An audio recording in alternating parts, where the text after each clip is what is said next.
video, we are going to address most all the problems that can cause a VW Beetle to smell like fuel inside the car. Whether it be because of the ethanol in today's fuel, or simple age and deterioration, the fuel filler hoses, breather and vent lines, sending unit seal, fuel lines, and even the gas cap can allow the fuel vapors, and even worse, the fuel itself, to escape. In one case, you may simply be annoyed with the smell, and in the worst case, the leaks can cause a fire.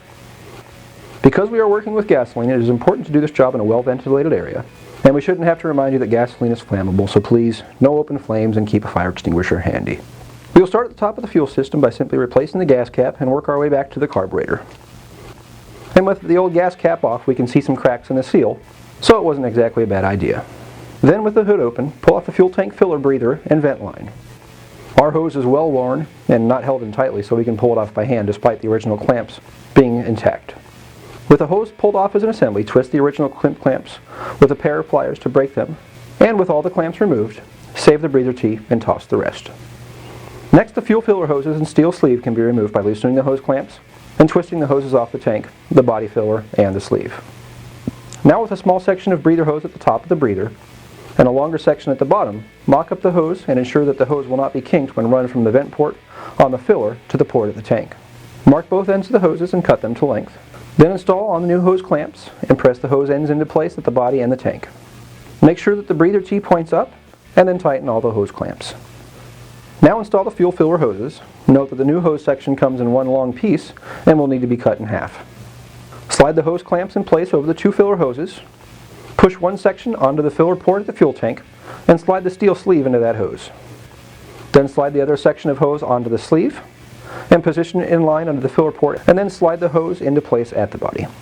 Make sure that the steel sleeve is positioned correctly in place between the two hoses, and then tighten all the hose clamps.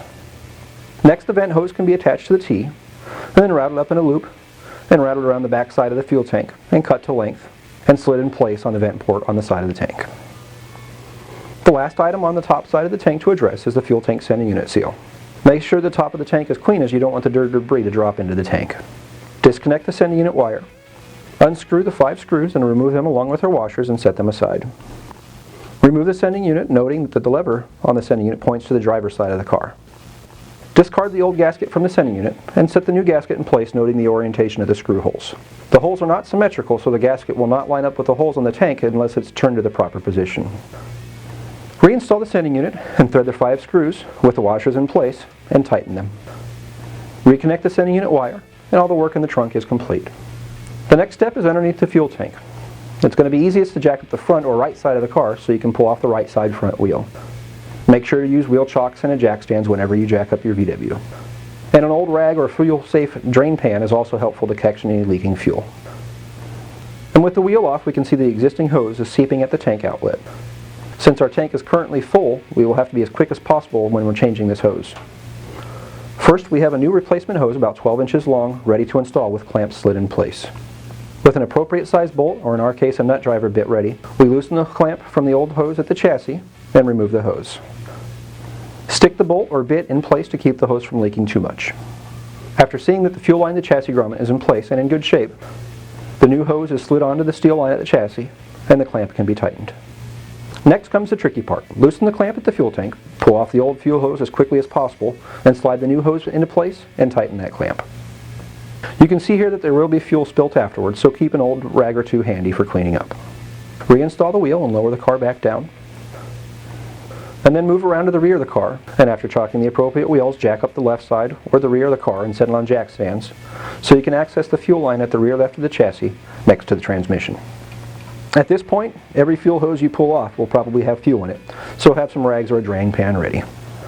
Remove the stock fuel hose at the chassis and use a small section of hose with a bolt or a nut driver bit used to plug it to cap off the steel line to prevent it from leaking at the chassis. We also see at this point that the fuel line chassis grommet at the rear is in good shape, so it does not need to be replaced. Then, either under the car or in the back left side of the engine compartment, disconnect the hose from the steel line that passes through the engine tin at the firewall. In the engine compartment, disconnect the hose and steel line from the fuel pump. Pull that assembly out and use those old hoses as a guide to cut the new hoses to length. Slide them onto the steel line and clamp the hoses to the steel line. Then feed the line back into the engine compartment through the firewall tin at the back. Connect the short end of the hose to the fuel pump and tighten the hose clamp.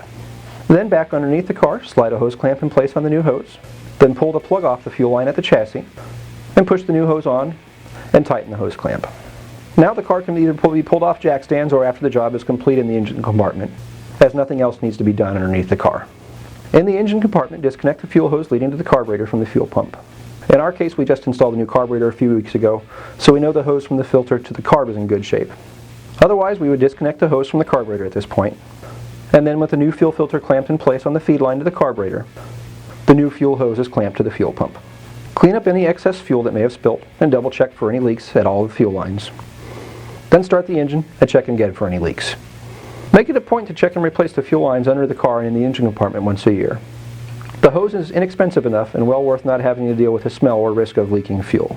Thanks for watching, and be sure to stop by JBugs.com for other tech tips, videos, and of course all of your vintage Volkswagen parts and accessories.